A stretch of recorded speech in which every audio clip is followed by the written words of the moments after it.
جنرال سمیع سادات وایي د ملا یعقوب بلنې ته په تمه یو، که وغواړې پاکستان ته جګړې ته ځو. د حقیقت نیوز چینل درنو کتونکو سلام، ستړي مه شئ، وخت مو په خیر.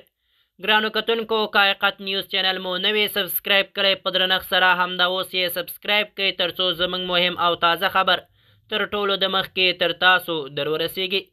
د افغانستان د پخواني ملي اردو جنرال سمیع سادات ویلي چې دی او د هغه ملګري چمتو دي که د طالبانو دفاع وزیر ملا محمد یعقوب مجاهد وغواړي نو پاکستان ته د جګړې لپاره وځو.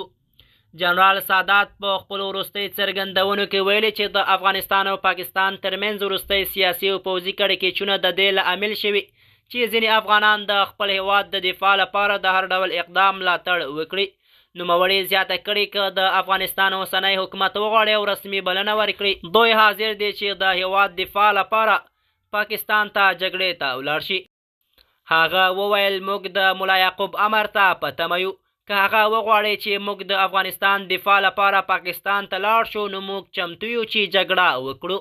دا څرګندونې داسې مهال کېږي چې د افغانستان او پاکستان ترمنځ اړیکې په وروستیو میاشتو کې له تاوتریخوالي سره مخ شوي دي. د دواړو هیوادونو ترمنځ پر پوله څو ځلې نښتې هم شوي دي او د دواړو لورو یو بل د امنیتي ستونزو او د وسلوالو ډلو د ملاتړ په تور نوي. سیاسي شنونکي وایي چې د جنرال سادات د څرګندونې ښایي چې د افغانستان دننه ځینې پخواني نظامي کسان غواړي د هیواد د ملي ګټو لپاره د سیاسي اختلافاتو ترڅنګ یو ګډ دریځ خپل کړي.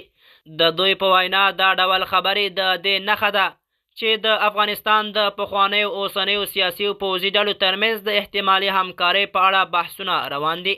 د طالبانو حکومت تر اوسه د جنرال سادات د څرګندونې په اړه رسمي غبرګون نه دی ښودلی، خو د طالبانو ځینې غیر رسمي سرچینو ویلي چې د افغانستان اوسنی حکومت هڅه کوي له ګاونډیو هیوادونو سره ستونزې د خبرو او ډیپلوماسۍ له لارې حل کړي.